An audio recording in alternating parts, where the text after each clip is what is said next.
नमस्कार, India voice देख रहे हैं आप। मैं हूं आपके साथ रिया डंगवाल। मुद्दे की बात में आपका स्वागत है। उत्तर प्रदेश की हॉट सीटों में से एक अमेठी सीट आजकल सांसद स्मृति ईरानी और कांग्रेस नेता राहुल गांधी के चलते चर्चा का विषय बनी रहती है। इस सीट पर पिछले लोकसभा चुनाव में जबरदस्त मुकाबला नजर आया था। 2019 के मुकाबले में बीजेपी की प्रत्याशी स्मृति ईरानी ने गांधी परिवार के राजकुमार राहुल गांधी को यहां से करारी शिकस्त दी थी। और अब चर्चा है कि इस बार के चुनाव में भी कांग्रेस अमेठी से राहुल गांधी को रण में उतार सकती है और रायबरेली से प्रियंका गांधी को प्रत्याशी बना सकती है। दरअसल शनिवार देर शाम हुई कांग्रेस केंद्रीय चुनाव समिति की बैठक में दोनों नेताओं के नामों का प्रस्ताव रखा गया था। हालांकि इस पर आखिरी फैसला कांग्रेस अध्यक्ष मल्लिकार्जुन खड़गे लेंगे। बता दें कि 3 मई तक अमेठी में नामांकन की आखिरी तारीख है और 20 मई को 5वें चरण में चुनाव होगा। सूत्रों के हवाले से खबर आ रही है कि कांग्रेस राहुल गांधी को अमेठी के रण में उतार सकती है। ऐसे में अगर ये खबर सच साबित होगी तो ये चुनावी समर किस ओर बैठता है, ये तो अब आने वाला वक्त ही बताएगा।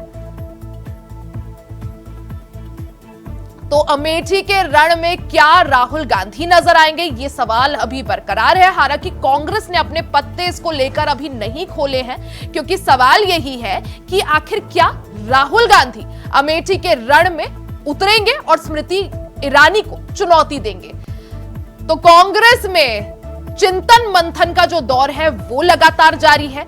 बीते दिन भी कांग्रेस की वर्किंग कमेटी की बैठक हुई, जिसमें यह प्रस्ताव जरूर रखा गया कि राहुल गांधी और प्रियंका गांधी को अमेठी और रायबरेली से चुनाव लड़ाया जाए। चुनावी दहाड़ किसकी जीत और किसकी होगी हार, ऐसे कई सवाल जो बरकरार है।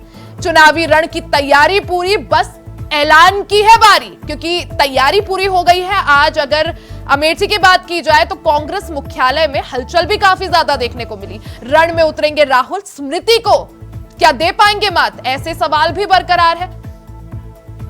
साथ ही वायनाड के बाद अब अमेठी में राहुल क्या हुंकार भरेंगे और एक बार फिर से उत्तर प्रदेश की राजनीति में, राजनीतिक रण में राहुल गांधी दिखाई देंगे।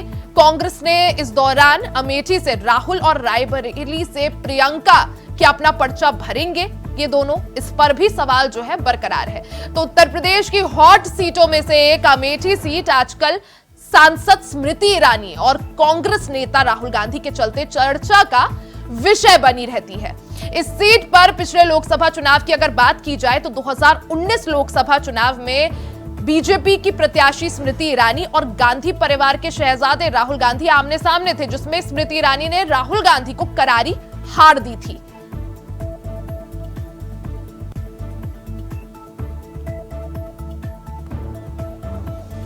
तो कई सारे सवाल जो हैं वो बरकरार है कि क्या राहुल गांधी स्मृति ईरानी को अमेठी से चुनौती देंगे, क्या राहुल गांधी वायनाड के बाद अब उत्तर प्रदेश में चुनावी रण से हुंकार भरेंगे, क्या अमेठी से राहुल गांधी पर्चा भरेंगे। साथ ही सवाल यह भी कि क्या प्रियंका गांधी अपने राजनीतिक करियर का डेब्यू रायबरेली से करेंगी। तो कई सारे सवाल बरकरार हैं। इन सवालों के आज जवाब ढूंढेंगे। हमारे साथ खास मेहमान जुड़ गए हैं। हमारे साथ प्रदीप भटनागर जी, नेता बीजेपी, डॉक्टर NH उपाध्याय, प्रवक्ता कांग्रेस, अशोक तिवारी, प्रवक्ता समाजवादी पार्टी और डॉक्टर धनोज कुमार, राजनीतिक विश्लेषक। तो आप चारों का ही बहुत बहुत स्वागत है कार्यक्रम का हिस्सा बनने के लिए, और आप कार्यक्रम में जुड़े, समय आप चारों ने निकाला।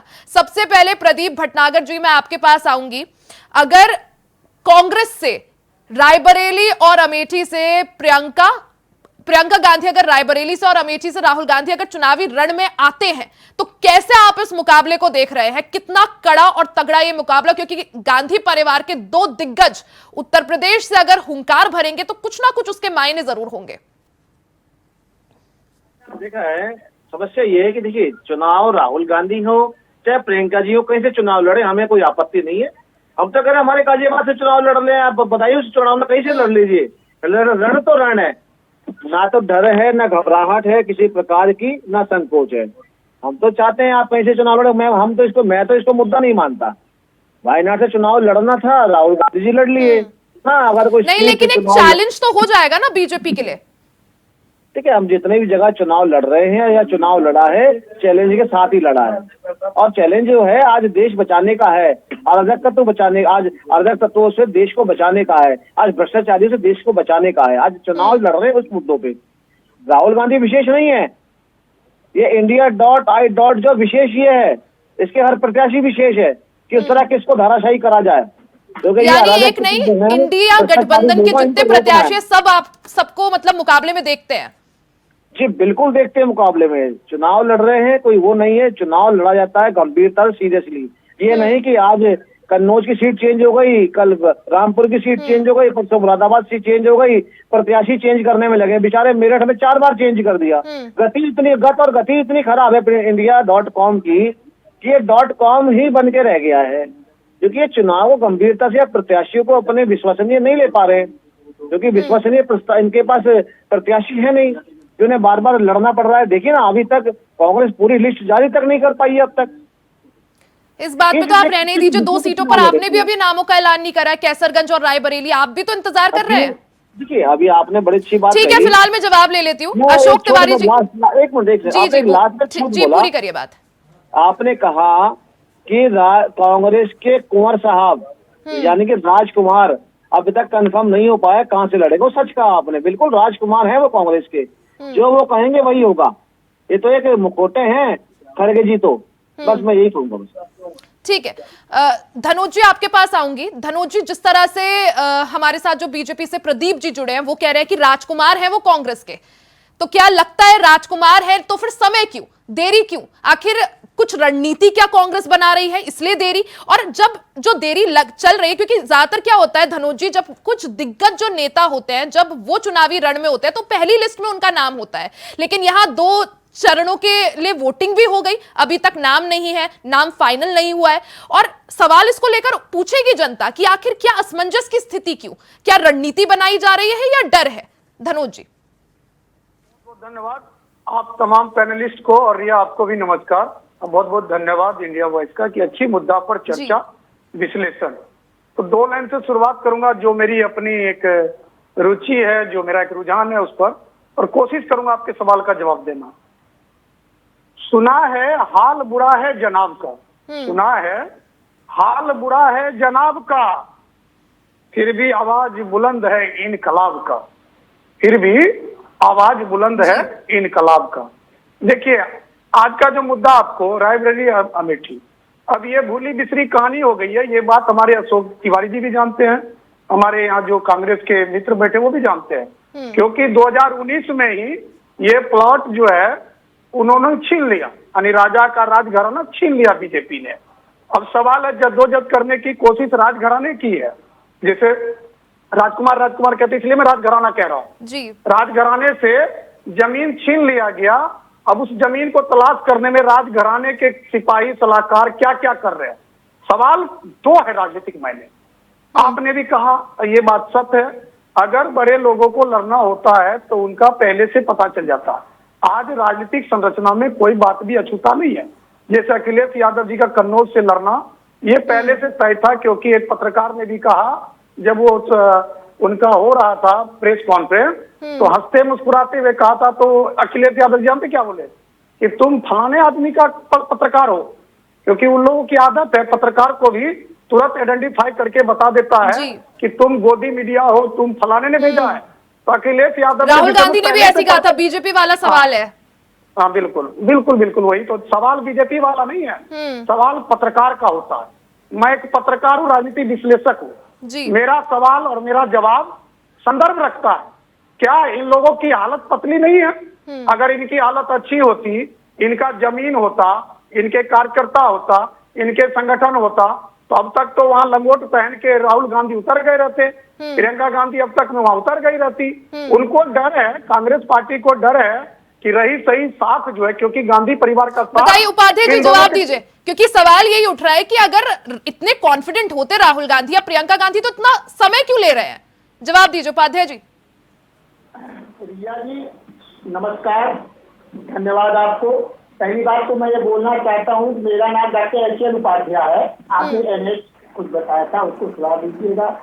दूसरी बात यह है कि आपने भी शहजादे कहा है और हमारे बीजेपी के मित्र शुक्ला जी ने भी राजकुमार कहा, तो हमारे आदरणीय नेता राहुल गांधी जी जनता के राजकुमार हैं, कार्तिक नहीं। जिस तरह उपाध्याय जी उन्होंने- फोन थोड़ा ना अपने करीब ले आइए, ऑडियो और क्लियर आएगा। हमारे आदरणीय राहुल जी जनता के राजकुमार हैं। 10,000 लगभग भारत यात्रा करने के बाद जिस तरह से जनता का प्यार उनको मिला है, जनता की समस्याओं को सुना उन्होंने, जनता से घुला मिला और जनता की समस्याओं को सुनकर जो न्याय पत्र हमारी बनाई गई, घोषणा पत्र जिसको कह सकते हैं, गारंटियां भी आप कह सकती है 25, उस गारंटियों को देखते हुए अब ये माना जाने लगा है कि पहले से भी इनका प्रेम था देश में, देश के लोगों ने पहले भी प्यार दिया। खासतौर से अमेठी और रायबरेली की जो बात आप कह रही है, अमेठी और रायबरेली गांधी जी नहीं, सवाल ये है उपाध्याय जी, सवाल ये है कि अगर इतना ज्यादा अपनी जीत को लेकर कॉन्फिडेंट है, अपने आप को लेकर राहुल गांधी और प्रियंका गांधी कॉन्फिडेंट है, तो आखिर देरी किस बात की, मंथन किस बात का? देखिए, हर चीज का समय होता है रिया जी। अभी कल ही हमारी सीईसी की मीटिंग हुई है, घोषणा हो जाएगा। अमेठी, रायबरेली और हमारे उत्तर प्रदेश के कार्यकर्ताओं की पूरी इच्छा है कि राहुल जी और प्रियंका जी क्रमशः अमेठी और रायबरेली से चुनाव लड़े। वह पीढ़ियों से उनकी सीट बिल्कुल, आपने कहा सबकी इच्छा है कि राहुल जी और प्रियंका जी चुनाव लड़े। हमारी उम्मीद है कि सीईसी और कांग्रेस अध्यक्ष मल्लिकार्जुन खड़गे जी हम लोगों की इच्छाओं का सम्मान करते हुए इन लोगों की सीट डिक्लेयर करेंगे जल्दी। ठीक है उपाध्याय जी। धनोज जी, जिस तरह से उपाध्याय जी कह रहे हैं कि राहुल गांधी सिर्फ जो है कांग्रेस के शहजादे नहीं है, जनता के शहजादे, तो धनोज जी मैं आपसे जानना चाहूंगी, जिस तरह से 2019 में जी मैडम शहजादे नहीं कहा जी, राजकुमार कहिए, जनता के राजकुमार। राजकुमार हैं जी, मैं करेक्ट कर लेती हूँ धनोज जी, उन्होंने कहा है शहजादे नहीं राजकुमार, सिर्फ कांग्रेस के राजकुमार नहीं है, जनता के राजकुमार है। अच्छा धनोज जी, तो सवाल मेरा ये था कि जिस तरह से 2019 में अमेठी हार गए राहुल गांधी, उससे पहले 3 बार अमेठी से सांसद रहे हैं, हारने के बाद अमेठी से महज 2 बार अमेठी पहुंचे, एक बार अभी हाल ही में जब उनकी न्याय यात्रा वहां पर पहुंची थी। तो जब अमेठी से उनका वो पर्सनल कनेक्शन है, जैसे वो पहले कहते आए थे कि अमेठी मेरा परिवार है, तो आखिर परिवार होने के बावजूद, वहां पर हारने के बावजूद सिर्फ 2 बार दौरे, और ऐसे में उपाध्याय जी का कहना कि जनता के राजकुमार है, क्या ये सही बैठता है धनोज जी? देखिए, हमारे उपाध्याय भाई बहुत भोले वाले हैं। इनके यही डायलॉग से तो कांग्रेस का पतन हो जाता है। कांग्रेस का जो है वृक्ष का पत्ता दिन प्रतिदिन गिरता जाता है। काहे का राजकुमार? अरे मान लीजिए, राजकुमार बनने के लिए कर्तव्य का भी परवाह करना पड़ता है, निर्वाह करना पड़ता है। ना इनको परवाह है ना निर्वाह है, क्योंकि हमेशा देखिए जो राहुल गांधी के लिए पूरे देश में क्या कहा जाता है, वो संवेदनशील लीडर नहीं है, ना तो कांग्रेस के लिए ना देश के लिए। काहे का राजकुमार? वो इन लोगों के लिए हो सकता है राजकुमार, जैसे भाजपा के लिए नहीं हो सकता। मैं कहता हूँ बाकी से भाजपा के भी सारे लीडर बोलते हैं राजकुमार या शहजादे बोलते हैं, लेकिन देश का राजकुमार शहजादा नहीं है। जिस क्षेत्र के वो सांसद थे, अगर उस क्षेत्र में अच्छा से काम कर देता तो मुझे नहीं लगता 2019 में वो हारते। इसलिए उसकी पोल अशोक जी बड़ा मुस्कुरा रहे हैं। अशोक जी, राजकुमार बोल दिया उन्होंने देश का। अखिलेश यादव क्या है फिर? देखिए, ये लोकसभा का चुनाव बहुत महत्वपूर्ण है, इस पर सार्थक चर्चा हो ज्यादा अच्छा रहेगा।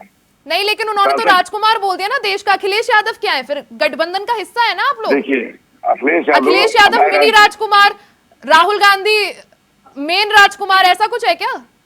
अब जो आप चाहे कह सकती हैं। अच्छा, आप स्वतंत्र हैं।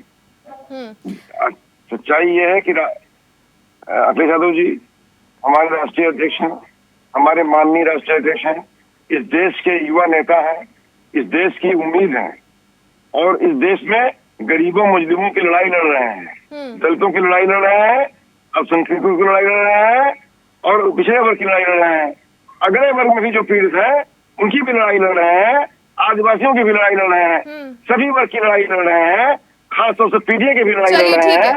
अशोक जी, सवाल आपसे जी, ठीक है, इस समय युवाओं की लड़ाई लड़ रहे हैं।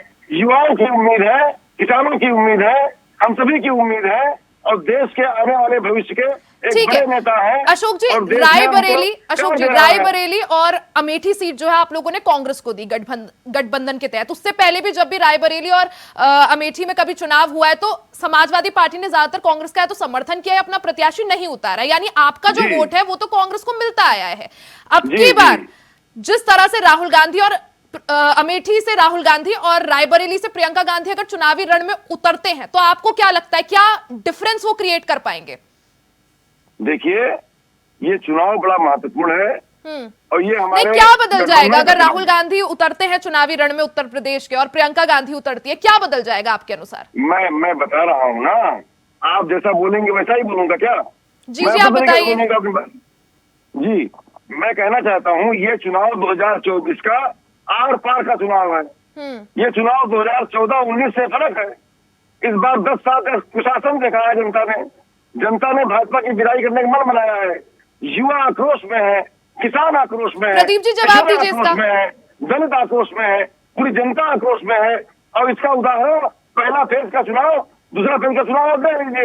प्रदीप जी आपसे जवाब चाहूंगी, अशोक जी जो आरोप लगा रहे हैं। जी, अशोक जी बिल्कुल सही कह रहे हैं। अखिलेश यादव जी सपनों के अंदर दलितों की लड़ाई लड़ रहे हैं, सपनों में शोषितों की लड़ाई लड़ रहे हैं, सपनों में आदिवासियों की लड़ाई लड़ रहे हैं, सपनों में युवाओं की लड़ाई लड़ रहे हैं, सपनों में गरीबों से लड़ाई लड़ रहे हैं, सपनों में भाभी से लड़ रहे हैं, बच्चों से लड़ रहे हैं, सपनों में चाचा से लड़ रहे हैं, सपनों में भतीजों से लड़ रहे हैं, सपनों में प्रत्याशी चेंज कर रहे हैं, सपनों में एसटीएसएन को हटा देते हैं, सपनों में लिस्ट चेंज कर देते हैं, सपनों में जो मेरठ के विधायक हैं उनको चेंज कर देते हैं। तो सपनों नहीं, वो में साथ में कप्तान अशोक जी ये चलते भी हैं। कह रहे हैं कि बीजेपी का पत्ता साफ है अब की बार। अरे सर करो तो सही, हिम्मत तो जुटाओ, आप झूठ जैसे बोलो आप छोड़ो। सपनों में सपनों 400 की बात कर रहे थे। राजनीति, अरे, ये जो India.com की है, सपनों में इसने 400 आज बात तक कर रहे थे। गर्मी में खड़े अब होके छोड़िए आपने। जनता के लिए लड़ाई न लड़ी हो, ऐसे को बैठे बैठाए मुख्यमंत्री बना दिया हो, वो काहे की लड़ाई लड़ेगा? हमें तो कभी ऐसे दूर से खड़े होके देखा नहीं। आप जो है ये बात लड़ाई लड़ रहा है, अभी तक पूर्व सपनों में लड़ाई लड़ रहे मुख्यमंत्री थे। सपनों में लड़ाई लड़ रहे हैं, पीढ़ियों बना दिया है, दलित शोषित का बना दिया है। सपनों में लड़ाई लड़ रहे हैं। 36,000 जो है रुपए सालाना देंगे गरीबों को। सुन लीजिए अशोक जी, अब सबर से सुन लीजिए, तुम्हारे पीडी और डीडीए की सारी कहानी बता दो, सुन लीजिए। अरे, सपनों में तुम्हारे तो मुकल्लर सुन लीजिए, प्लीज प्लीज कभी भी। प्लीज। शोषित और फलाने की बात करने वाले शोषितों को शोषित रखा, दलितों को जेल भेजा, गरीबों को छत नहीं दी, पानी नहीं दिया, और अरे, चाचाओं ने भतीजों ने मिलकर अपनी जेब और अपने बैग भरे। सुन लीजिए अशोक जी, सुन लीजिए, सुन लीजिए अशोक जी, चेहरे पे बोलने के लिए कुछ नहीं होगा, जिनके पास जनता की सेवा के लिए कुछ नहीं होता, वो यहाँ बैठ कर अपने कुकर के अंदर ख्वाबी पुलाव बनाते हैं। अरे सुन लीजिए अशोक जी, सुन लीजिए, अरे सुन लीजिए महाराज, सुन लीजिए। जो बेचारे मुख्यमंत्री अपनी सीट हार गए हो, और जो है धर्मपत्नी जी तो संवेदना जब सांसद बन गई हो, ऐसे पार्टी के तो नेता बैठे हैं, शोषित दलित की बात करते हैं, इनको ये भी नहीं पता होगा। वापस कर रहे हैं पश्चिमी उत्तर प्रदेश में। भैया सुन लीजिए, अरे कुंवर साहब चुनाव लड़ रहे हैं। सुनिए, आप कुंवर साहब की बताता हूँ, राजकुमार जी के, राजकुमार और राजकुमारी धक्के खा रहे थे अगले जनरल के, हमें सीट दे दो, हमें सीट दे दो। क्या बोला अगले जी ने? काम है। सुन लीजिए, हमारा काम क्या है हमें मत बताइए, आपका काम है, हम बता रहे हैं आपको। आप सपनों में राजकुमार कर रहे थे, अशोक जी अब सुन भूल लीजिए, गए, डिबेट नहीं होगी। बोलना भी कम कर दिया आपने। आपको बहुत अब 400 साल नहीं बोलते हो। सीरियस चलिए ठीक है, मैं उपाध्याय जी से जवाब ले लेती हूँ। ठीक है उपाध्याय जी। नहीं जी प्रदीप जी, आऊंगी आपके पास, मौका दूंगी आपको। एक बार उपाध्याय जी से मुझे जवाब चाहिए। उपाध्याय जी, जिस तरह से धनोज जी ने भी हम अभी कहा कि उपाध्याय जी के लिए ये उपाध्याय जी ठीक है, हाँ पूछिए आप सवाल। राजकुमारी रोज कुंडी खटखटाते रहे अखिलेश जी की, इतने दिन आपके यहाँ दे दिए, और बेचारे को भीख में 16 से 17 वो सीटें दे दी है। तो बताइए अलायंस में आपको कितने लड़नी है? आपको तो वैसे भी झोली में डाल के भीख की तरह दी है समाजवादी पार्टी ने, ये तो आपकी औकात है। और इनकी औकात तो मध्य प्रदेश में आपने अखिलेश जी की बताई दी थी, कमलनाथ जी ने क्या है, अब बताइए जी उपाध्याय जी जवाब दीजिए। पहले जो सवाल पूछा गया, प्रदीप जी ने जो सवाल पूछा, जवाब दीजिए, क्योंकि उन्होंने साफ तौर पर कहा कि गठबंधन भले ही समाजवादी पार्टी से किया, और एक हम इसका उदाहरण जो है आज देख चुके हैं, जिस तरह से कांग्रेस के जो दिल्ली अध्यक्ष हैं उन्होंने जिस तरह से आज इस्तीफा दिया। तो चाहे जो बड़े जो दिग्गज नेता हैं उन्होंने पार्टियों का गठबंधन कर दिया हो, लेकिन कार्यकर्ता नहीं मिल पा रहे हैं एक मंच पर। उपाध्याय जी, प्रदीप जी भाई की जवाब हम ये दे रहे हैं रिया जी कि जैसे अभी बिहार में माननीय नीतीश कुमार जी से गठबंधन किया, लोग बिहार पहुंच गए। हम बात करें नीतीश उत्तर प्रदेश की, उत्तर प्रदेश की दूसरे बिहार पहुंच गए। अरे भाई जिनको कहा जवाब नहीं होता तो ऐसे दूसरे प्रदेश भाग जाते हैं। राजस्थान की बात करो ना, छत्तीसगढ़ की बात करो ना, झारखंड की बात करो ना, क्यों नहीं करते? केरला की बात क्यों नहीं करते? आंध्र प्रदेश की बात क्यों नहीं करते? तेलंगाना की बात क्यों नहीं करते? प्रदीप जी भाई हमारे गठबंधन की जो लहर चल रही है उससे घबरा गए हैं। अरे भैया राजा अभी बहुत घबरा हूँ, कहा हमारे यहाँ जनता के सेवक होते हैं। आज क्या करोड़ों के दिमाग से प्रधानमंत्री जी चल रहे हैं, लाखों के बैंक चल रहे हैं, आपके प्रधानमंत्री हमारे प्रधानमंत्री आदरणीय मोदी जी बिता रहे हैं।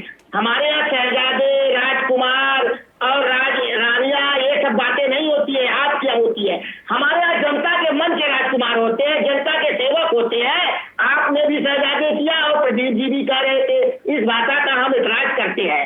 जिस तरह से राहुल जी ने जनता के मन में अपना स्थान बनाया है, प्रेम बनाया है, उनके दुखों को सुना है, आम नागरिकों को, चाहे किसान हो, चाहे मैकेनिक हो, चाहे कूली हो, उनके दरवाजे पर जाना के। बिल्कुल उपाध्याय जी, आप जरूर कह रहे हैं कि राहुल जी जो है जी, इससे ये सिद्ध हो गया है वो जनता के ठीक है। मन के उपाध्याय जी सवाल सुन लीजिए। उपाध्याय जी, जनता के मन के दुलारे।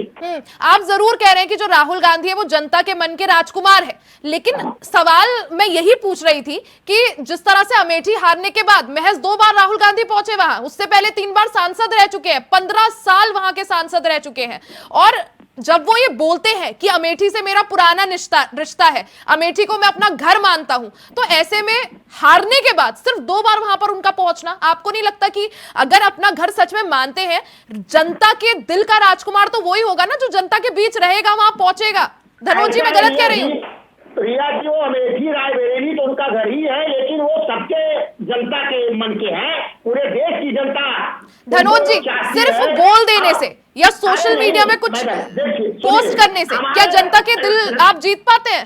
धनोज जी, पता चल जाएगा। देखिए 2019 में उपाध्याय जाना होता है, उपाध्याय किसानों में बदबू आती है, कांड हो गया था। अरे नानी के यहाँ इतनी जाना होता है राहुल गांधी जी को, चुपचाप भाग जाते हैं और वहाँ किसानों के मुझे बदबू आती है, कपड़ों से बदबू आती है, मशीनों की, तो राहुल जी क्यों जाएंगे? दिल्ली जाएंगे, फ्रांस जाएंगे, अमेरिका जाएंगे, इंग्लैंड जाएंगे, अमेरिका केवल धूल बत्ती तो है क्या? गरीबी है, फटे हाथ है, जिसकी झोपड़ियां हैं, लाइट का होती नहीं, इस तरह का पानी वहाँ मिलता नहीं, तो करने क्या जाएंगे बेचारे राहुल जी? विकास तोड़ से स्मृति ईरानी इस बार विकास तोड़ से हारेगी, मैं बता रहा हूँ। उस बार का माहौल अलग था, उस बार जो झूठ बोले थे 13 रुपया किलो चीनी और जो है पुलवामा कांड हो गया था, परिस्थितियां ऐसी बन गई थी, जनता राष्ट्रवाद के झूठे चक्कर में फंस गई थी, बहक गई थी। असली राष्ट्रवाद। प्रदीप जी, आपकी ऑडियो नहीं आ रही है। जी मैं सुन रहा हूँ, बिल्कुल इनकी बड़ी बड़ी बातें सुन रहा हूँ। मैं तो कह रहा हूँ भाई अमेठी क्यों जाएंगे? अमेठी में इतनी थोड़ी ना है, अमेठी में कोई बिस्लरी का पानी थोड़ी ना आता है, अमेठी में बिजली थोड़ी ना है वहाँ पे, अमेठी किसानों को बदलू राहुल गांधी क्यों जाएंगे? राजस्थान क्यों जाएंगे? उमर साहब क्यों जाएंगे? जनता के दुखों को 40,000 की बेटी पैसा आदमी क्यों जाएगा भाई? खाना है, रोजगार के अवसर 16-17 सीट तुम्हारे धोनी ने फेंकी है, महिलाओं गरीब महिलाओं को खाना है, कैसे बनेंगे राजकुमार? 600 रुपया देने के लिए खाना है, रोजगार अवसर उपलब्ध कराना, 30 लाख सरकारी नौकरियां चुनाव के बाद। मुझे सवाल का जवाब दे दीजिए। इसके लिए ये जनता का दुख है। उपाध्याय जी कुछ पूछ रहे हैं? प्रदीप जी, उपाध्याय जी आपके मैनिफेस्टो में 1 लाख रुपए साल देने के लिए कहा गया है। अपने संविधान की रक्षा करना जनता का दुख है कि कैसे संविधान बचेगा। ठीक है उपाध्याय जी, प्रदीप जी कुछ सवाल पूछ रहे हैं, उसका जवाब दे दीजिएगा। गठबंधन, हाँ बोलिए। हम इंडिया गठबंधन के लोग महंगाई, भ्रष्टाचार, संविधान की रक्षा, इन सब पर चुनाव प्रधानमंत्री का नाम तो घोषित कर नहीं पाए। क्या राजनीति करेंगे? मुद्दा जो प्रधानमंत्री का नाम तक तो आप घोषणा कर नहीं पा रहे हो क्योंकि आपका ईमानदार चेहरा नहीं है। ठीक है उपाध्याय जी, ठीक है। धनोज जी आपके पास आऊंगी। जिस तरह से हम यही कह रहे थे कि उपाध्याय जी कह रहे हैं कि जनता के दिल में राज करते हैं राहुल गांधी, क्या महज सोशल मीडिया से आप जब पहुंच नहीं रहे हैं जनता के बीच, आप अमेठी से चुनाव लड़ने की बात कर रहे हैं, बट आप अमेठी जो है अभी तक सिर्फ 2 बार गए 2019 के बाद। धनोज जी देखिए, मैं अपने भाई उपाध्याय के लिए और उनके नेता के लिए एक शेर पढ़ देता हूँ, आप समझ जाएंगे। हालते माजरा समझना होगा, हालते माजरा समझना होगा, नैया मझधार में ना फंसे, नैया मझधार में ना फंसे, इसलिए मेहनत करना होगा। देखिए, ये लोग मेहनत करते नहीं है, सिर्फ हल्ला करते। गांधी परिवार का साख है। मैं क्लियर बोल रहा हूँ जी कि राहुल गांधी, प्रियंका गांधी, अभी उम्मीद है कांग्रेस की, ये बात सत्य है। कांग्रेस पार्टी के किसी भी नेता से पूछिए तो यही बोलेगा हमारा नेता राहुल गांधी या प्रियंका गांधी है। ये बात भी सत्य है कि कांग्रेस पार्टी का नैया खेवनहार वही है। और ये जो 2 सीट जिसकी हम लोग तो जमीनी मेहनत क्यों नहीं? तो जमीनी मेहनत क्यों नहीं? जिस कदर जो मेहनत दिखनी चाहिए वो क्यों नहीं दिखी? देखिए, यही तो चक्कर है। दादी नानी का उंगली पकड़ के चलना तो सीखा, लेकिन राजनीति नहीं सीखा। अगर उनके उंगली पकड़ के चल रहे थे, उनके जैसा राजनीति सीख लेते, उनको अपना राजनीतिक गुरु बना लेते और उनके तरह राजनीति सीख लेते, कुछ भला हो जाता। अभी पूरा देश इस बात को जानता है। मैं सिर्फ रायबरेली अमेठी की बात नहीं करता। राहुल गांधी हार चुका है, ये बिल्कुल सत्य है। जैसे कांग्रेस पार्टी है, वैसे यह सच्चाई है कि राहुल गांधी हार गया और उसको बीजेपी का एक अदना सा कार्यकर्ता हरा दिया। एक अदना सा, वो कोई स्टार प्रचारक नहीं थी, वो कोई बहुत बड़े लीडर नहीं थे, उन्होंने हरा दिया। यहाँ सवाल यह उठता है कि अभी हमारे उपाध्याय जी ताल ठोकर और हमारे अशोक चौधरी जी ताल ठोकर नहीं बोलते, सॉरी अशोक तिवारी जी ताल ठोकर नहीं बोलते कि भाई ये आ रहे हैं। अभी तो जनता को पता ही नहीं है कि आ भी रहे हैं कि नहीं भी आ रहे हैं। अभी इनका बुग्गी सजा भी नहीं है। वो जो राजा महाराजा चलते ना सजाते, वो बुग्गी पे, अभी वो बुग्गी का बिल्कुल। अभी धनोज जी सवाल बरकरार है, अभी यही कंफर्म नहीं है कि चुनाव लड़ेंगे भी या नहीं। हालांकि चर्चाएं चल रही हैं अमेठी के अमेठी में जो कांग्रेस का दफ्तर है वहां तैयारियां पूरी हो गई है। रिया आपको धन्यवाद है, इंडिया वाइस को धन्यवाद है, कम से कम राहुल गांधी प्रियंका गांधी की चर्चा तो कर रहे हैं। आप कम से कम मेरा कीमती समय तो ले रही हैं। राहुल गांधी प्रियंका गांधी देश में कहीं है ही नहीं, कहीं नहीं है। उनके कहने पर 1 सीट कहीं नहीं जीत रहा। हम हर चर्चा कर रहे हैं, वो 1 सीट कहते जिता दे। अगर 1 सीट जीता तो गठबंधन क्यों करते? लीडर बने नहीं जी, बिल्कुल। और चल गए। अरे कमाल की बात करते हैं। एक लास्ट बात बोलता हूँ, उपाध्याय जी को नहीं पता है क्या? उपाध्याय जी को पता है कि प्रियंका गांधी नहीं जीतेगी, इसलिए तो सोच रहे ना कि हारने के बाद जो फतियत होगा वो फतियत लड़ने से मना कर दिया, खुद राष्ट्रीय अध्यक्ष चुनाव लड़ने से मना कर दिया कांग्रेस के। बाकियों को क्या कहोगे? ये कोई चुनाव नहीं लड़ेगा, केवल जी। ये सवाल लूंगी मैं उपाध्याय जी से कि दिग्गजों ने आखिर पीछा क्यों थोड़ा सा पीछे हट गए, बैकफुट पर आ गए, सवाल मैं जरूर लूंगी। लेकिन पहले मैं अशोक जी का रुख करूंगी। अशोक तिवारी जी, आपसे सवाल, जिस तरह से अगर बात की जाए, जैसा अभी उपाध्याय जी ने भी कहा कि राहुल गांधी जो है वो तो जनता के दिलों में राज करते हैं, वो राजकुमार है। अखिलेश यादव जो है, आपने कहा कुछ भी कह दीजिए, मिनी राजकुमार। तो एक चीज जो सवाल बरकरार है, अभी धनोज जी ने भी कहा, प्रदीप जी ने भी पूछा कि अगर इंडिया अलायंस जीत जाता है तो फिर आप पे पीएम फेस कौन है? बड़े राजकुमार या छोटे राजकुमार, या कोई तीसरा है अभी रेस में? आप सवाल जो भी चाहे पूछ सकते हैं। जी जी, अशोक जी जवाब दीजिए। आपका सवाल पूछने का अधिकार है, मैं जवाब दे रहा हूँ।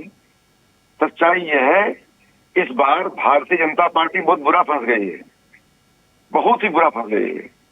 अब जनता से उसका चुनाव हो रहा है, सीधे जनता से। जनता जिस तरह से उपेक्षित हुई है, जिस तरह से जनता को लाखों चने जमाना पड़ा है, बेरोजगारी झेलना पड़ा है, किसानों को झेलनी पड़ी है, नौजवानों को परीक्षा दी, जवाब नहीं है इनके पास, सेना में दी गई है, वाले हैं इसका सबका खामियाजा और जवाब नहीं है इनके पास। जनता दे रही है, जनता भाजपा के सामने। चलिए ठीक है, जनता जवाब दे देगी। 4 जून को सबके सामने नतीजे आ ही जाएंगे। लेकिन आपने मेरे सवाल का जवाब नहीं दिया अशोक जी। कौन पीएम फेस, ये हम बाद में तय कर लेंगे। पीएम चेहरा कौन है अशोक जी? पीएम चेहरा हम बाद में तय कर लेंगे। पहले हम नहीं, लेकिन जनता पूछती है ना, क्योंकि कोई स्थानीय चुनाव नहीं है या रीजनल चुनाव नहीं है, नेशनल चुनाव है, प्रधानमंत्री का चुनाव है। धनोज जी, प्रधानमंत्री का चुनाव है या नहीं है? उत्तर प्रदेश में जनता को माननीय अखिलेश यादव जी भरोसा है। हमारे उत्तर प्रदेश में माननीय अखिलेश जी भरोसा है। माननीय अखिलेश यादव जी के मैनिफेस्टो पर उत्तर प्रदेश का चुनाव हो रहा है। जब इनसे पूछा नहीं, लेकिन अशोक जी, ये बात तो आप भी मानते होंगे कि प्रधानमंत्री का चुनाव है। At the end of the day जनता चाहेगी। अगर आप इंडिया अलायंस में इतने सारे दल जो है साथ मिलकर चुनाव लड़ रहे हैं, आप लोग कहते हैं हम लोग साथ हैं, लेकिन कहीं कहीं कई सारी जगह ऐसे पंजाब में जैसे कांग्रेस और आम आदमी पार्टी गठबंधन में नहीं है, ममता दीदी अलग है। तो अगर आप लोग कह रहे हैं हम साथ मिलकर चुनाव लड़ रहे हैं, जब अभी आप लोगों में एकजुटता नहीं है, कैसे जनता विश्वास कर ले, कैसे आपको वोट दे जब पीएम फेस ही नहीं है? अभी हमारे पास एकजुटता अच्छा, जब अभी एकजुटता नहीं है तो जनता कैसे विश्वास करेगी कि जीतने के बाद आप लोग पीएम फेस पर एक निर्णय पर साथ मिलकर एक निर्णय पर सामने आ पाएंगे? अभी हमारे में एकजुटता है, आगे भी जुटा रहेगी। धनोज जी जवाब देंगे इसका। धनोज जी, एकजुटता है इंडिया अलायंस में? मेरी बात सुन लीजिए ना, मेरी बात सुन लीजिए, पूरी बात सुन लीजिए तो जी, पूरा करिए अशोक जी। पूरी बात सुनिए तो मैं जाऊँ यहाँ से, क्या करना जी, आप जवाब दीजिए जी अशोक जी। पूरी बात सुनिए ना, मैं कह रहा हूँ कि चुनाव के बाद हम लोग बैठ करके एक राय करके अपना चेहरा तय कर लेंगे। कई बार होता है चेहरा तय नहीं होता है, आप लोग लेकिन चेहरा बैठते तय भी हैं होने क्या? पर भी चुनाव होता है। आप लोग से सवाल पूछते हैं, आप लोग बैठते भी हैं क्या? जितने ये बात फिर अरे आप लोग एकजुट होकर बैठते भी हैं कहीं क्या? ये चेहरा नहीं है। जब बैठते तब तब आपके बड़े बड़े नेता छिटक के भाग जाता है।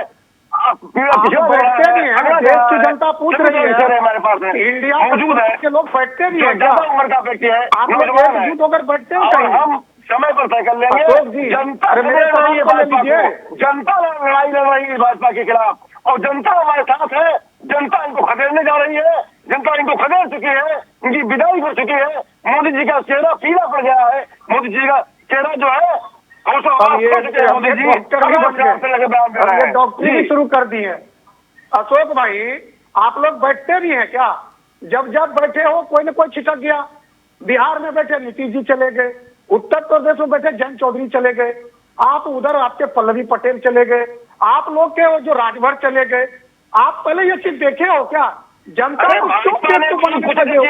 आप जनता को क्या समझ रहे हो? उत्तर प्रदेश के प्रमुख जनता, भारत के प्रमुख जनता, आप इनको क्या समझ रहे हैं? नहीं, क्यों ये लोग क्यों जा रहे हैं? चुनाव से पहले ही जा रहे हैं, तो चुनाव के बाद कौन रहेगा आपके पास? अरे भाई साहब, इनका जिनको लोग काम छोड़कर जाते हैं, जोड़ काम नहीं अशोक भाई, जोड़ भाई, जोड़ काम नहीं है इनका, जोड़ बेकार मेरा इनका। आप मेरे प्यारे भाई हैं अशोक भाई, आप मेरे प्यारे भाई हो अशोक भाई, आप मेरे प्यारे भाई हो जी। आपको इतना उत्साह का शोभा नहीं देता। यू आर जनरल पर्सन, सुन तो लो अशोक भाई सुन तो लीजिए। आप इतना विचलित होते नहीं है, कहीं अखिलेश यादव ने डांटा तो नहीं आपको? भाई कुछ करते नहीं हो, कहीं प्रचार नहीं करते हो। आपसे मैं एक सवाल पूछता हूँ, मेरा सवाल है, भाजपा बिल्कुल बैक फुट पर है इस समय। भाजपा हार रही है चुनाव, बुरी तरह हार रही है। मोदी जी का बयान देख लीजिए, मोदी जी का बयान पहले की तरह नहीं है। मोदी जी का बयान ठीक है अशोक जी, लेकिन धनोज जी कोई बीजेपी के प्रवक्ता थोड़ी ना है, वो राजनीतिक विश्लेषज्ञ है। उनको क्या फर्क पड़े बीजेपी हारे बीजेपी जीते? उनकी धनोज जी वो आदरणीय व्यक्ति है, मेरा प्यारा भाई, समझ के पा रहे हो। धनोज जी एक आदरणीय व्यक्ति है, एक अच्छे व्यक्ति है, एक अच्छे विशेषज्ञ है। ठीक है, मैं प्रदीप जी से जवाब ले लेती हूँ। धनोज जी का सम्मान करता हूँ मैं, धनोज जी बहुत अच्छी ठीक है अशोक जी, उनको समझा रहा हूँ, प्रयास कर रहा हूँ। ठीक है अशोक जी, मैं प्रदीप जी के पास जाऊंगी। प्रदीप जी, जिस तरह से अशोक जी कह रहे हैं या उपाध्याय जी कह रहे हैं कि राहुल गांधी अखिलेश यादव की जोड़ी से पीएम मोदी जो है डर चुके हैं पूरी तरह से, और पहले चरण के मतदान के बाद ये चीज भाप गई भारतीय जनता पार्टी, और इसलिए जो है मुद्दे बदल दिए गए। पहले चरण के चुनाव से पहले जो है मुद्दे अलग थे, अब बीजेपी के अलग मुद्दे हैं। मंगलसूत्र, मछली, मुसलमान, इस पर सियासत हो रही है अब।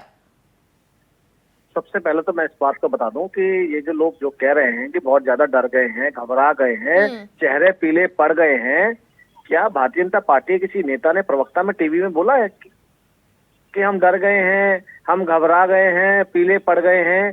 जो पीले पड़े हुए हैं वही प्रत्याशी चेंज कर रहे हैं बार बार।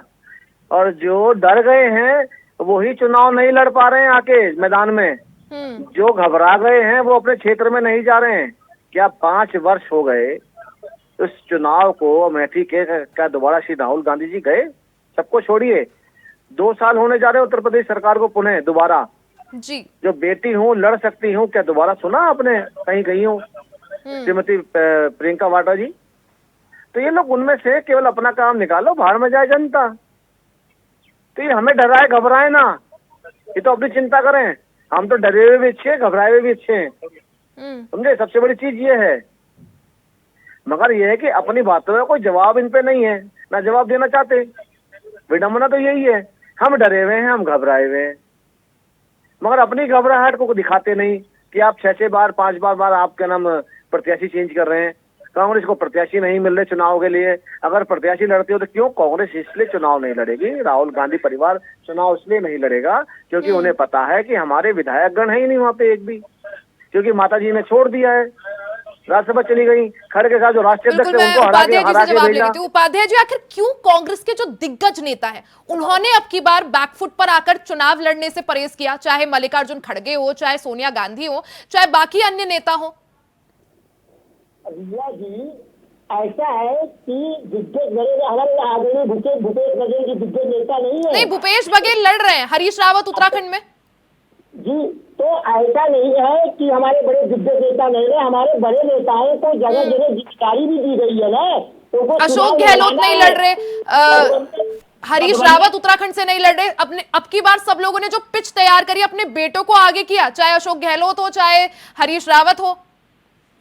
मैडम ऐसा है रिया जी, देखिए इन लोग वरिष्ठ काफी नेता हो चुके हैं चुनाव लड़ने के लिए जो है, लेकिन उनको लड़वाना भी तो जरूरी है। इंडिया गठबंधन की सरकार भी तो बनवाना जरूरी है।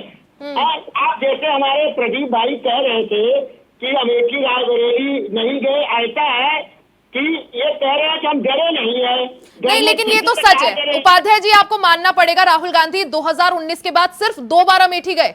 और प्रियंका गांधी, अगर मैं बात करूं, जिस तरह से 2017 में उत्तर प्रदेश के 2 लड़के चुनावी कैंपेन चलाया था, 2022 में बेटी हूं लड़ सकती हूं, उसके बाद कहां गए ये सब? रिया जी, देखिए जनता की सेवा करने के लिए कोई बहुत जरूरी नहीं है विषय कहीं उपस्थित हो।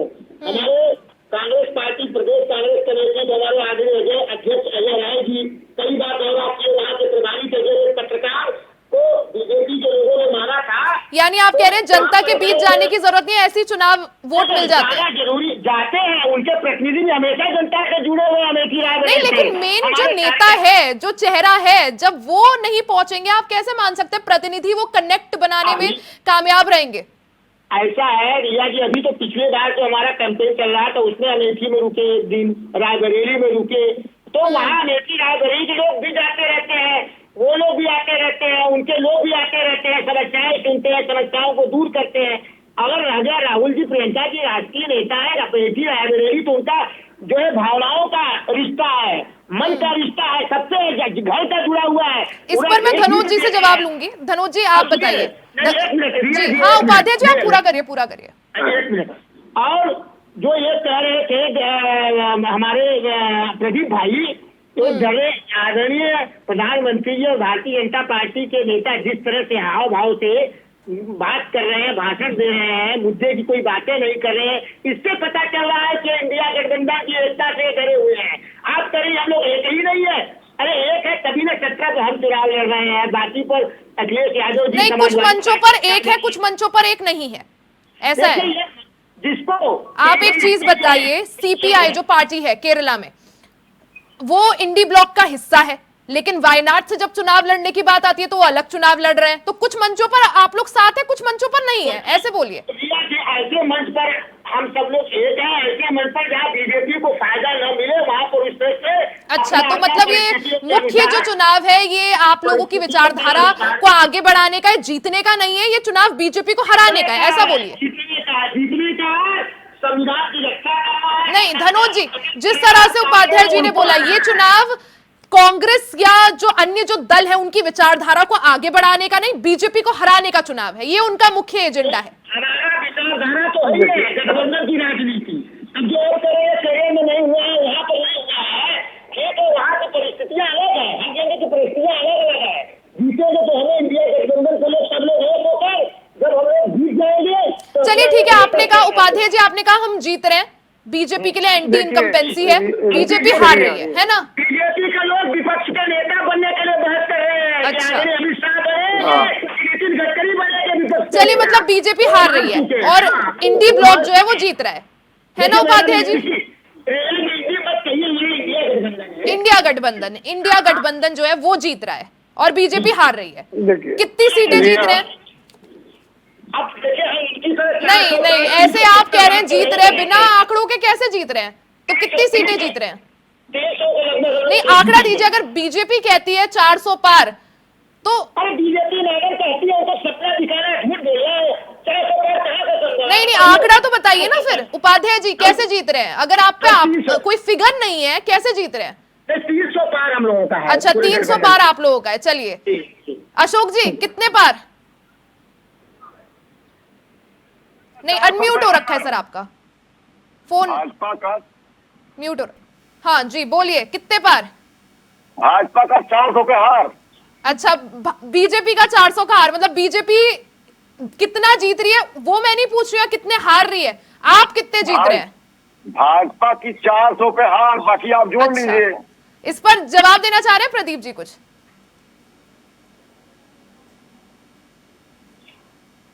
प्रदीप जी की ऑडियो नहीं आ रही है। ठीक है, प्रदीप जी अभी हमारे साथ है नहीं। धनोज जी, जिस तरह से उपाध्याय जी या अशोक जी कह रहे हैं कि बीजेपी हार रही है, और अभी उपाध्याय जी ने एक नया फिगर बता दिया, उन्होंने कहा हम 300 जीत रहे हैं, तो सवाल यही धनोज जी, जिस तरह से उपाध्याय जी कह रहे थे कि हमारे नेता फील्ड पे जाते हैं, जनता के बीच जाते हैं, लेकिन हमारे नेताओं से ज्यादा उनके जो प्रतिनिधि है वो जाते हैं और जनता कनेक्ट बना लेती है, इस पर कुछ आपको सेंस लग रहा है उपाध्याय जी? नहीं धनोज जी। देखिए रिया, हमारे उपाध्याय जी, मैंने कहा ना मेरा भाई है भोला वाला, इनके प्रवक्ता मोदी जी की राह पकड़ लेते हैं। इनके जो 15 साल 20 साल प्रवक्ता रहे, जो टॉप लेवल के प्रवक्ता, वो मोदी जी की राह पकड़ लेते हैं। इनके जितने पूर्व मंत्री, इनके धाकर लीडर क्या जितने भी थे, वो सब मोदी जी के साथ हो लेते हैं। और एक बात इन्होंने जो कहा मोदी जी डरते हैं, उस पर मुझे घोर आपत्ति है। क्यों घोर आपत्ति? इसलिए है क्योंकि इस देश में लाल किला पर कोई भी प्रधानमंत्री भाषण देते थे, और खुशी मुझे इस बात की है धनोज जी की एटलीस्ट उपाध्याय जी ने एक फिगर तो बताया कि हम 300 पार जीत रहे हैं। अशोक जी तो अभी भी कंफ्यूज्ड है, अभी भी वो फिगर नहीं बता पाए। उन्होंने यही कहा बीजेपी 400 हार रही है, हमारा नहीं पता। मुझे बोलने तो दीजिए। जी जी, और आपत्ति ये है कि जब आतंकवादी धमकाते थे तो कोई भी प्रधानमंत्री होता था तो लाल किले पे बुलेट प्रूफ जैकेट में भाषण देते थे। यह देश का पहला प्रधानमंत्री था जिन्होंने ललकार कर भाषण दिया, और वो भी मुरट्ठा बांधकर। हमारे बिहार में जो सर पे बांधा जाता है ताज, उसको मुरट्ठा बोलते हैं, और उसके सामने सारी इज्जत बेकार हो जाती है, वही एक इज्जत रहती है कि देखो जी हमने तो सर पे बांध लिया है, जिसको आप भी बचपन से सुनते होंगे कि सर पर कफन बांध लिए। तो मोदी जी को ये लोग जो डरपोक बोलते हैं, तो वहां इन लोग का जो है 25-30 सीट ऐसे ही घट जाता है। ये लोग भाषा को सुधार ले, ये लोग अपने कीर्त देखते नहीं। ये लोग कितने डरे हुए हैं, इनको डर से ना प्रस्तावक मिलता है, इनको डर से तो आपको देखिए इनको बूथ पर एजेंट नहीं मिलता है। अभी रिपोर्टर ही कह रहे थे कि इंडिया गठबंधन के एजेंट ही नहीं पहुंचे। ये लोग पता नहीं कहां से लाते, 300-400 सीट कहां से जीत जाते हैं। इनके नेता ताल ठोकते नहीं है, इनके नेता मैदान में आते नहीं है, और ये लोग जीत रहे। ख्याली पुलाव पकाइए ना भाई, कौन रोका है? आपके गठबंधन के नेता नीतीश कुमार जी चले गए, जयंत चौधरी जी चले गए, अरे पल्लवी पटेल चले गए, ओम प्रकाश राजभर जी चले गए, और जाने वाले का नाम बोलूं क्या? आपके बड़े बड़े प्रवक्ता चले गए। आपको हंसी लगेगा, आपके जो दिग्गज नेता है, चाहे अशोक गहलोत हो, चाहे आपके रावत जी हो, ये सब तो मैदान से ऐसे भाग गए हैं कि आप तो नजर भी नहीं आते, ना टीवी पे, ना सोशल मीडिया पे, ना प्रिंट मीडिया पे, ना जनता के बीच में। आप कहीं जाते नहीं हो। राहुल गांधी जो भारत जोड़ो यात्रा करता, उसको लोग बोलते भारत जोड़ो यात्रा का फायदा कहीं दिखता नहीं है, क्योंकि अगर वो दिखता तो आपको वहां पर एनी नहीं खड़ा होती। वो जो बोलने तो दीजिए भाई साहब, बुरा लगेगा आपको, मुझे पता बुरा लग रहा होगा, क्योंकि आप लोग देखिए, अरे इंडिया वॉइस का आप शुक्रिया अदा करिए ना भाई साहब। इंडिया में इसका शुक्रिया कीजिए, डॉक्टर मनोज कुमार का करिए कि कम से कम हम लोग चर्चा कर रहे हैं। हम लोग राहुल गांधी प्रियंका गांधी पे चर्चा कर रहे हैं। अरे रावत वाड्रा ने कहा है कि पूरा देश चाहता है कि मैं सक्रिय राजनीति में आऊं, मैं चुनाव लड़ूं। अरे दामाद जी का तो ख्याल करिए आप लोग दामाद जी को भी नाराज कर दिए। कल को मुझे लगता है दामाद जी भी भाग जाएंगे। आप जो है उपाध्याय जी क्यों ख्याल की किताब पकाते हैं? आप जीत रहे हो, दावा करो ना, आप जीत रहे हो। अरे किसी मंच पर बोले हो कि मैं जीत रहा हूँ? अभी आपके गठबंधन का एक नेता तेजस्वी यादव मंच पर भाषण दे रहे थे, वो मुसलमानों को रिझाने के लिए कह रहे थे कि हमने मछली खाते हुए दिखाया। ठीक है, प्रदीप जी हमारे साथ एक बार फिर से जुड़ गए। धनोज जी, उपाध्याय जी एक बार प्रदीप जी से सवाल ले लूं। प्रदीप जी सवाल ये पूछा गया कि चलिए भारतीय जनता पार्टी दावा करती है हम 400 पार पहुंच रहे हैं, एनडीए जो है 400 पार सीटें लाएगा, लेकिन इंडिया अलायंस जो है वो कितनी सीटें ला रहा है? तो उपाध्याय जी बोलते हैं हम 300 पार, और अशोक जी अभी भी कंफ्यूज्ड है, वो कंफ्यूजन में बोलते हैं अपना शायद उन्हें नहीं पता, लेकिन बीजेपी 400 हार रही है। इस पर जवाब? हमें कोई कंफ्यूजन नहीं, आपने फिगर नहीं बताया ना अशोक जी, इसलिए मैंने कंफ्यूज बोला। आपने फिगर नहीं बताया। हार रही है भाजपा, बाकी आप जोड़ लीजिए, गणित लगा लीजिए आप। मैंने कहा 400 हार, भाजपा की 400 हार, अब उसमें कोई कंफ्यूजन नहीं है उसमें। चलिए ठीक है, वो कंफ्यूज नहीं है, वो बोल रहे बीजेपी 400 हार रही है। हम कहीं से कंफ्यूज नहीं है। देखिए ऐसा है, आप कंफ्यूज है, क्षेत्रीय पार्टी को कंफ्यूज हो गई है, हम कंफ्यूज नहीं हो गए। अशोक जी हमने कहा 400 हार रही है। ठीक है, बीजेपी 400 हार रही है। प्रदीप जी जवाब दे रहे हैं। आप अपना सब वापस ले लीजिए, आप कंफ्यूज सुन लीजिए, किसी को बोलने दोगे नहीं दोगे आप? ये सबसे बड़ी समस्या आप लोगों में इंडिया.com में यही है बस। पहले आप क्लियर करेंगे ना उस चीज को। कहता हूँ अभी भी विदेशी रंग में रंगे हुए हैं आप, भारत को अभी भी इंडिया कर रहे हैं आप। सुन लीजिए, बोलने दीजिए। नहीं है, आप सबको ठीक है अशोक जी, आप तो गुस्सा हो गए। आपके समय ठीक पे है, बोलता नहीं है अशोक जी, आपके समय पे कोई बोलता नहीं है, आप दूसरे समय पे बोलते रहते हैं फटाफट फटाफट फटाफट। तो सुनने की क्षमता बोलिए, सुनिए अशोक जी, पेन कागज ले लीजिए, पॉइंट लिखते रहिए, जब आपकी बारी आए तो जवाब देते रहना। बोलिए। देखिए ये, हाँ चलिए, मैं निवेदन मेरा है, आप अपना लिखते रहिए अपना जो आपको जवाब देने हैं। देखिए सबसे बड़ी चीज ये, हम तो 400 पार कह रहे हैं, कॉन्फिडेंस से कह रहे हैं, मगर तो कांग्रेस तो 350 पार भी नहीं है, प्रत्याशी नहीं मिल रहे। बोले कहाँ से? राष्ट्रीय पार्टी अंतरराष्ट्रीय पार्टी आज कहाँ है कि छोटे छोटे जो दल हैं, क्षेत्रीय दल है, वो मुंह नहीं लगा रहे। समाजवादी कहती है भाई 17 सीटें हैं, भाई कोई भी लड़ो जाके। आम आदमी पार्टी ने दल आगे जाओ खत्म कर दिया। बहन जी करिए चल तो अपने रास्ते में अपने रास्ते। तो समझने में तो ये आते हैं जो इनके नेता विपक्ष हैं, चौधरी साहब पश्चिम बंगाल से, वो बताना चाहिए कि भाई अगर इंडिया अलायंस में, तो अब आज दिन सुना होगा आपने कि ममता जी के बारे में क्या क्या बताते हैं, संदेश खाली के बारे में बोलते नहीं है, वहाँ आतंकवादी पाल रखे हैं ममता जी ने, उस पर कोई टीका टिप्पणी नहीं करते। ये तो अपने घर कलेज की तो देखिए ना, पहले बैठकें होती हैं, कहीं ममता जी नहीं आते तो कहीं अखिलेश जी नहीं पहुंचते। भटनागर जी आप ये बताइए, मणिपुर पर कितने आपके नेताओं ने टिप्पणी कर दी?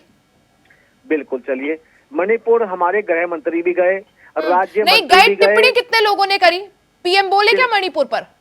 नहीं, सीएम बोले मणिपुर पे, पीएम नहीं, बोले सीएम नहीं, पीएम नरेंद्र मोदी बोले मणिपुर पर। बिल्कुल पीएम बोले मणिपुर पे बोले, और मणिपुर पे सवाल भी करा था राज्यसभा में भी और लोकसभा में भी। राहुल नहीं गांधी सवाल नहीं, मणिपुर पर क्या कुछ टिप्पणी करी उन्होंने? मैं मणिपुर पे बोल रहा हूँ, मणिपुर में भाग नहीं रहा, मैं भागने वालों में से नहीं, मैं तो शब्दों पे बात करने वाला हूँ। मणिपुर पे जिस समय लोकसभा में सत्र चल रहा था, कांग्रेस के राजकुमार जी ने मणिपुर पे सवाल पूछा था।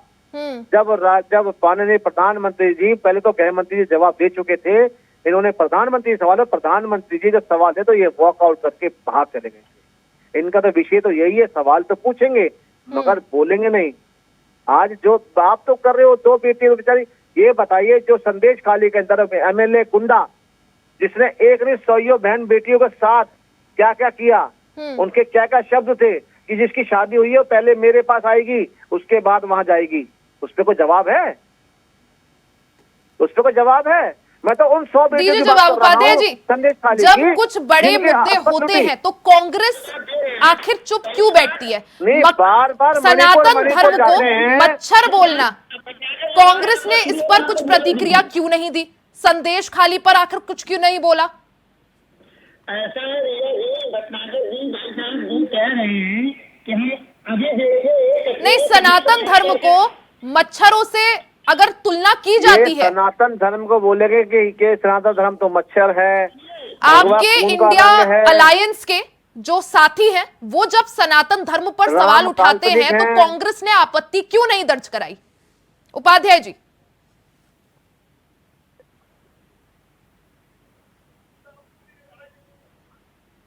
ठीक है उपाध्याय जी। हाँ, जैसे हमारे प्रदीप भाई कह रहे हैं, अभी कश्मीरी पंडितों की हत्या करने वाले आतंकवादियों को टिकट दिया है वहां पर जम्मू कश्मीर में भारतीय जनता पार्टी के लोगों ने। केरल में जो इनके अध्यक्ष हैं 243 केस चल रहे हैं इनके ऊपर, और हमको कह रहे हैं हम आतंकवादियों का समर्थन करते हैं। बताइए, इनकी पार्टी में जितने लोग मैं हैं, संदेश जितने खाली की अपराधी बात हैं, कर रहा हूँ, जम्मू कश्मीर चले गए।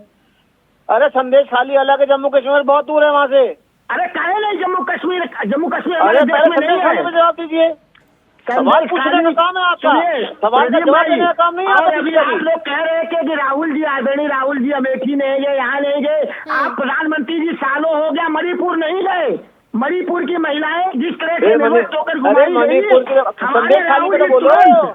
हमारे संदेश तुरंत खाली राहुल जी पे बोलो। मणिपुर गए उनके आंसुओं को पूछने के लिए। तो राहुल जी पूरे देश के नेता हैं। अमेठी रायबरेली उनके दिल में है, अमेठी रायबरेली पीढ़ियों का संबंध है, वो आपके कहने से नहीं तो सोनिया जी हटेगा। को चली गई, सुल्तान को सोनिया जी छोड़ के को चली गई। जहाँ से 20 वर्ष लंबे वर्ष तक मेंबर ऑफ पार्लियामेंट रही, तो सोनिया गांधी जी क्यों चली गई वहाँ छोड़ के? अरे भाई सोनिया जी सर खाना उनको खाने की बात। सोनिया जी जिंदगी बदलेगी क्या? पूरा 76 साल हो गया उनका स्वास्थ्य राजनीति का नहीं है। उन्हें पता है। मैं इंडिया वॉइस के चैनल के माध्यम से बताता हूँ, कांग्रेस गांधी खानदान का कोई भी चुनाव नहीं लड़ेगा। गांधी परिवार का कोई भी चुनाव नहीं लड़ेगा उत्तर प्रदेश से। कि उन्हें पता है कि उत्तर प्रदेश की जमीन छिन गई है, उत्तर प्रदेश का नागरिक जागरूक हो गया है, उत्तर प्रदेश का नागरिक अच्छा बुरा समझने लगा है, उत्तर प्रदेश का नागरिक अब नहीं बचेगा, उत्तर प्रदेश का नागरिक नहीं बिकेगा। इसलिए सब पार्टियों का टुकड़ा साफ है। जो है संविधान में पिछड़ों का आरक्षण खत्म करने के लिए 400 सीट चाहिए आपको। ये कहाँ से कहाँ पर सवालों का जवाब ही नहीं है। किसी सवाल का सीधा जवाब ही नहीं देना है। संदेश खाली का भी नहीं बोले। वहाँ की बहन बेटी नहीं है ना। संदेश खाली की बहन बेटी नहीं है। राजस्थान में इतना बलात्कार हुआ, बहन बेटी थोड़ी ना कांग्रेस की, वो तो वोट है। बहन बेटी नहीं है। अरे वो वोट है। संदेश खाली तो वोट है, बहन बेटी थोड़ी ना वहाँ की गरीब। अरे मणिपुर में किसका वोट है? प्रदीप जी, जब चुनाव जीतना होगा तो कह रहे हैं हमारे प्रधानमंत्री प्रदीप जी, मणिपुर में औरतें नहीं है, वो बहन बेटी नहीं है। पूछिए क्यों नहीं है? तब सबसे पहले है। मगर पश्चिम बंगाल की बहन बेटी भी बहन बेटियां हैं देश की। प्रधानमंत्री चिंता होगी, सबकी चिंता होगी। अगर 100 गुना चिंता मणिपुर की है तो 100 गुना चिंता हमें पश्चिम बंगाल की भी करनी है। वो भी देश का अभिनंग है। आप बताइए ना, संदेश खाली भी देखिए, वहाँ भी देखिए जहाँ गलत हो रहा है। राजस्थान की भी करनी है हमें, हिमाचल की भी करनी है हमें, केरला की भी करनी है वहाँ पे। ठीक है, धनोज जी से मैं फाइनल कमेंट लूंगी, उससे पहले एक बार अशोक जी का रुख। अशोक जी, के पास ठीक है प्रदीप जी। अशोक जी, जिस तरह से अखिलेश यादव के पास वक्त है मुख्तार अंसारी के घर जाने का, राम मंदिर तो नहीं गए अखिलेश यादव। अंग्रेजों के बिके हुए ये लोग पैसा खाया है ना। प्रदीप जी, तो इंडिया ठीक चल रहा है इनका, भारत नहीं चलेगा। जी अशोक जी जवाब दीजिए। आशान बजा के बोलूंगा। मैं सर्वप्रथम कहना चाहूंगा कि ये देश सनातन देश है। सनातन संस्कृति हमारी बहुत अच्छी संस्कृति है और सनातन संस्कृति के मुताबिक नहीं, लेकिन ये तो आप मानते होंगे ना, बीजेपी ने पहले चरण के चुनाव के बाद मुद्दे ही बदल दिए। अब मुद्दे अखिलेश यादव जो है राम मंदिर मुझे बोलने का मौका दीजिए। जी अशोक जी, बात पूरी करिए। उत्तर प्रदेश की जनता चाहती है कि हमारी संस्कृति सनातन संस्कृति है और सनातन संस्कृति बहुत बरसों से आ रही है, पुरानी संस्कृति है। नहीं, मुख्तार अंसारी की मौत पर ये बोलना कि ये शहीद हुए हैं, जनता सुनना सनातन संस्कृति हमारी है और सनातन संस्कृति सर्वग्राही संस्कृति है, सभी को धारण करने वाली संस्कृति है, आपसी प्रेम सद्भाव की संस्कृति है, नहीं, भाईचारे की संस्कृति है। मुख्तार अंसारी की मौत पर बोलना कि शहीद हुए हैं, ठीक है ये मैं आपकी बात कर रहा हूँ। उत्तर प्रदेश की जनता ठीक है प्रदीप जी, जवाब देने दीजिए अशोक जी को। समय की कमी है प्रदीप जी, अशोक जी को जवाब देने दीजिए। भाषण दिया, सांप्रदायिक माहौल बिगाड़ने का प्रयास किया, वो एक भटके हुए सनातनी है। प्रधानमंत्री जी एक भटके हुए सनातनी है। ठीक है अशोक जी, ठीक है अशोक जी, प्रदीप जी, समय की कमी है, माफी चाहती हूँ। धनोज जी, एक फाइनल कमेंट आपसे। देखिए, दुर्भाग्य की बात है, अशोक तिवारी जी हमारे बहुत अच्छे भाई, ये समझ ही नहीं पाते हैं मुसलमानों के वोटों के लिए जो न्यायालय से कन्विक्ट है उनके मर्दे पर वहां जाना, और एक जो है भारत की आत्मा जो प्रभु श्री राम उसके मंदिर न जाना, यह तो संदेश है ना। तो ये अकेले मुसलमान के वोट से जीत लेंगे, ये हरा देंगे भाजपा को, जबकि यही लोग बोलते हैं 80 करोड़ जनता को मुफ्त राशन देते हैं। 80 करोड़ जनता को जो खाना पीना देगा, उसकी दुआ, उसकी वोट उसी को जाएगा ना जी। तो आप कैसे हरा पाओगे? आप लोग बोल ही नहीं पाते कि आप लोग कितना सीट जीतोगे। आप यह बता दो ना कि अखिलेश यादव जो लड़ रहे कन्नौज से वो जीतेंगे, ये बताओ। आप ये मत बोलो कि फलना आ रहा किलना आ रहा, आप अपनी संख्या बताइए। आप जो है एक गुंडा मवाली जो कभी सांसद था, जिनको टिकट देकर सांसद बनाए, और उसको जब कोर्ट ने सजा दिया, उसके मरने के बाद उसको शहीद कहते हो। भारत के लोगों को क्या समझ रखे आपने? भारत के लोग आप लोग को शहीद कर देंगे 2024 के चुनाव में। ऐसे ऐसे पार्टी के नेताओं को ठीक है धनोज जी, बहुत बहुत शुक्रिया। धनोज जी आपका, प्रदीप जी आपका भी बहुत बहुत शुक्रिया, उपाध्याय जी आपका भी बहुत बहुत शुक्रिया, और अशोक जी आपका भी बहुत बहुत शुक्रिया कि आप सभी जुड़े, कार्यक्रम का हिस्सा बने। तो 2024 के समर में घमासान जो है पूरी तरह से जारी है। इस दौरान राहुल गांधी और प्रियंका गांधी वाड्रा अमेठी और रायबरेली से चुनावी ताल ठोक सकते हैं। चर्चाएं पूरी है, कुछ ही दिनों में इस पर भी निर्णय हो जाएगा। अब सवाल यही कि अगर राहुल गांधी अमेठी से और प्रियंका गांधी रायबरेली से चुनावी समर में उतरते हैं तो मुकाबला कितना ज्यादा दिलचस्प होता है और कितना और इसमें समय लगता है। इसी के साथ इस कार्यक्रम में फिलहाल के लिए सिर्फ इतना ही। खबरों का सिलसिला जारी रहेगा, बने रहे हमारे साथ।